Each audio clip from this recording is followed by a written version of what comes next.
So I want to talk about Street Fighter 6, sort of, about Street Fighter 6. This is a video mostly about speculation, but not necessarily about speculation what I think is gonna be in the game. I have not been doing much of any research or anything on Street Fighter 6 or what's been said about it, if anything has been said about it.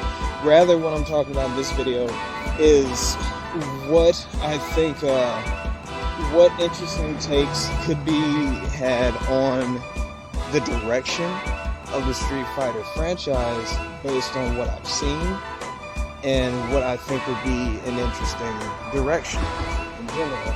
I feel like there have been really noteworthy, positive, and effective innovations in the fifth installment, or not the fifth, but Street Fighter V. In Street Fighter V, over the course of its life, arcade edition and everything, even from the start, we were using something that was pretty different from 4, alluded to some cool stuff from 3, and was a different approach than the Street Fighter franchise. It felt it was way more reminiscent of Guilty Gear and in certain respects SNK games, using these like interesting projectiles, like these non-intuitive projectiles, slower projectiles, different arc projectiles, and specifically doing it so much more than past examples. A friend of mine would regularly tell me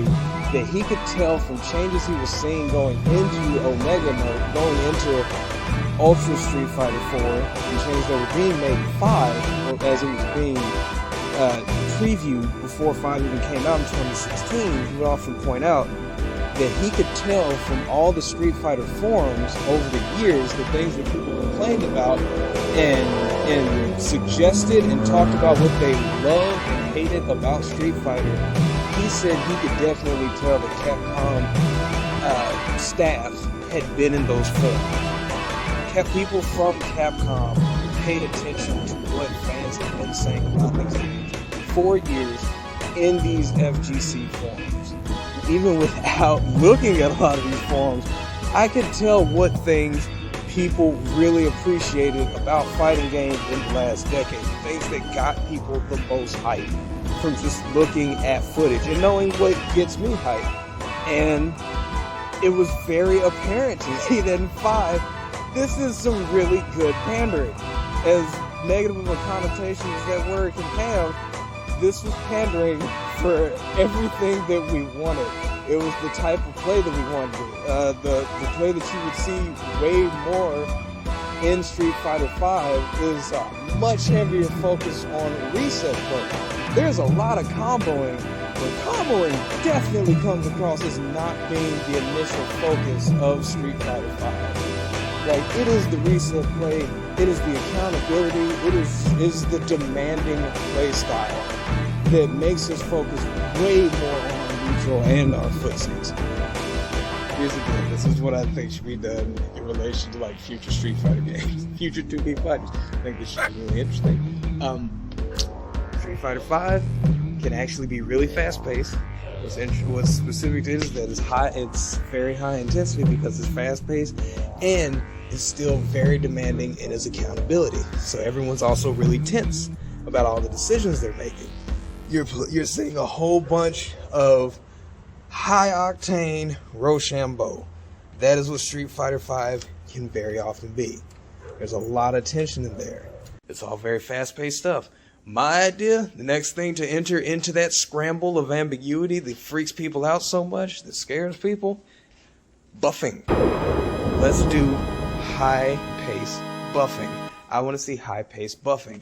In this game, in Street Fighter V, you've seen people mess around with buffing so much in the earlier period of the game with stuff like what Alex does. In the latter game, you still have people like Honda doing like specials that are supposed to give him an extra hit.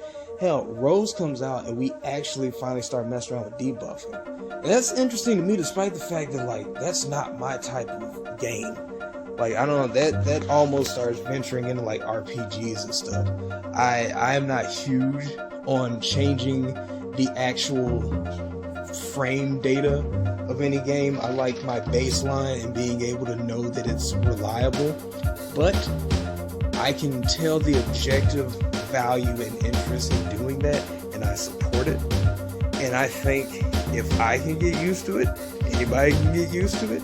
And I feel like if we do get used to it, it'll be a very interesting scenario to see people doing things like increasing and decreasing frame data in such a hectic and chaotic way so quickly, for some people actually keeping track of it. Some high-level players might actually just keep track of it. And honestly, even if you don't want that, you don't have to have like extremely meticulous buffs and debuffs. It could just be designed in such a way that there's a bit to keep up with, but it's not going to overload the average person if they just practice keeping certain things in mind. It could just be really intuitive buffing and debuffing that's just done really fast. Pretty repetitive stuff. In the past, in thinking about fighting games I've wanted to develop, I've thought about characters that would do things like, one character I remember a few years ago, thinking of some attributes for, that played into this concept I'm talking about of buffing and debuffing, was a character that I feel his movement was a lot like Ganabiki in Street Fighter V. There's a whole lot of this like rolling and snapping that was going on. It's like moving towards an opponent, essentially needing to make contact, but in making that contact, you were constantly throwing off your positivity and negativity in relation to your opponent. I was creating a character that was taking up, usually, not too many, I want to say multiple, but typically individual counts of armor, invincibility, and positivity. Like just buffing themselves. And the point was that the character didn't have many specials. I think like I maybe wanted to give him like one special, and everything else was just augmenting your neutral, all of your standard and unique attacks around your ability to, he had specials, but not aggressive specials, not offensive specials, just specials that were meant to constantly raise, if they were effective and you use them properly and use them within ranges that they need to be used in, you raise your positivity, or you give yourself a count or two of armor, maybe use a meter to get more than one count of armor, or get invincibility. And this is all done fast paced.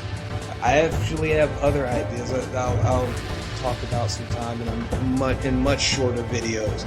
I'll talk about ideas I've had for potential fighting game styles and new archetypes that are pretty much like how I think of other archetypes, the same thing, the same basic elements of fighting games, just being repackaged in such a way that you can build a theory around them.